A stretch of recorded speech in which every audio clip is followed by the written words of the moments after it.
Welcome back to Dragon Ball's review. Okay, the girl thing is over. Now it's time to head to Kame House training. But wait, first, Master Roshi invites them to move to a bigger island, because a tiny one like Kame House won't be suitable for torturing Krillin and Goku. Travel in style! Goku and Krillin's training will be held on a larger island. Okay, first, Master Roshi wants to test their abilities. The Master wants to know how far they have mastered the basics, and because he is more interested in speed, a running test will be conducted. Running is a good test of speed and strength. And now, let's see Krillin's abilities. Basically, he already has a pretty good martial arts background compared to other humans. It was even shown in the previous episode, a filler scene where Krillin was able to dominate. Okay, so after running, what will he achieve? Covering 100 meters in just 10.4 seconds. Not bad. Well, that's pretty darn good. Yeah. Krillin has recorded a pretty good time, but what about Goku? Well, the MC should have better abilities, right? But in the end, he was only able to record a time of 11 seconds. Quite fast, but still behind. Don't be disappointed yet, guys, because it was caused by his shoes that were really worn out. I can see my toes. So what would happen if Goku had replaced his shoes with new ones? Man, of course it would be a big change, because he had been trained as a fighter since he was little, not to mention the fact that he was a Saiyan. Then, whoosh! Bam! 100 meters was covered in just 8 seconds. Wow! Krillin was finally Rai. Who taught you how to run like that? By doing a small 100-meter sprint test, Master Roshi can now conclude that Goku and Krillin are already more powerful than the average human. Man, but what the Master is looking for is not a little above, but really beyond that. To become a legendary martial artist, of course, must have legendary abilities too. They still have to go through hard training later, to be like Master Roshi, who exemplifies even more absurd speed. You must learn to go beyond the limits of normal people. Welcome back to Dragon Ball's review. Alright guys, Master Roshi has done a little test on Krillin and Goku. Their running results were decent, but the Master still managed to show much better abilities. That's the target they both have to achieve. So, is the test over after that? Of course not. The next test after the 100-meter sprint, this time it's not about speed, but focus and precision. This is what Master Roshi calls the rock-finding test. Man, finding a small rock in the middle of a large forest? Is he crazy? Calm down. It's part of the Turtle Hermit's martial arts training. Interesting, isn't it? And that's a brief explanation of how to go beyond your limits. If it was just a test, Goku and Krillin would probably be lazy, especially since it was getting dark. But don't worry, the Master knows how to make things worse.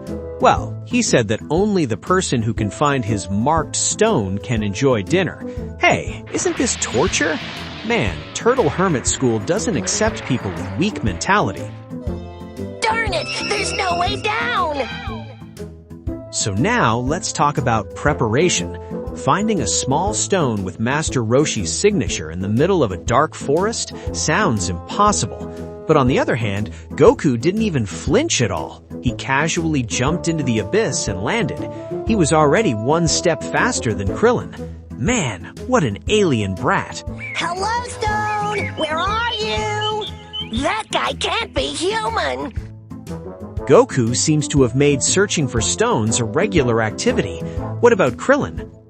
He's clearly not ready for all of this. For him, this is an impossible mission. Too absurd. Well, how about a little trick? What kind of trick? A little forgery.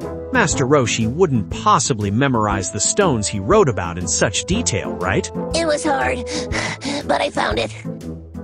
Sometimes a difficult thing can be overcome by a clever trick. Is that true? At least that's what Krillin did. He found a similar stone, then borrowed a marker from a neighbor. After that, he just pretended to be tired and handed it to Master Roshi. Wow, smart kids. But unfortunately, it didn't work. The master is too experienced to be fooled. Krillin had to continue his task without cheating anymore, even though it would cause a bit of a commotion with Goku. Nice try, Lamo, but that's not my handwriting! Back again with Dragon Ball's review. Alright, now before Master Roshi's training really begins, Goku and Krillin have to go through a small test first. Actually, this test is not easy. Imagine looking for a signed stone in the middle of a darkening forest. Man, Goku might not have a problem, but Krillin is getting more stressed. Don't worry, I did this all the time back in the mountains. Previously, Krillin had tried a more practical method in this test to find the signed stone. Unfortunately, that method was considered underhanded and still failed to fool Master Roshi.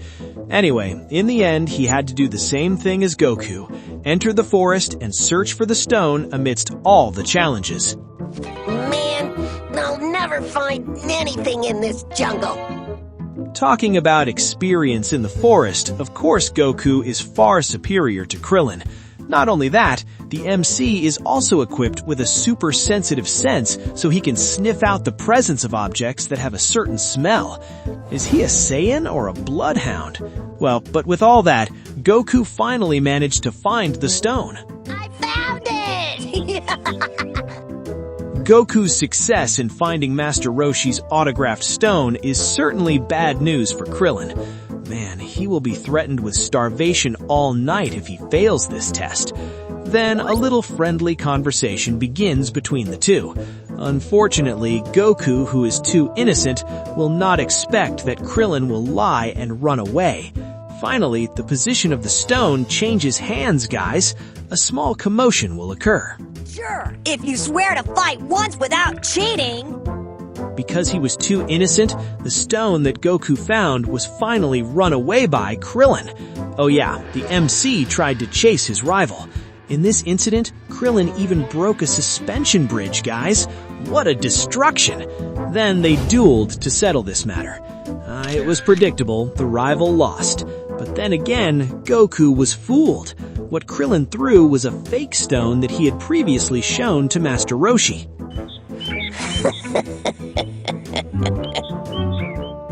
So in the end, in the test of finding the signed stone, Krillin is the winner.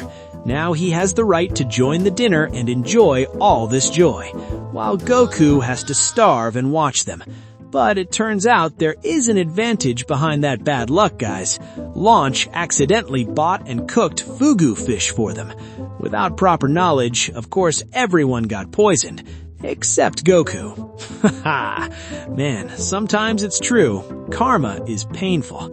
See ya. Oh, it's a pufferfish.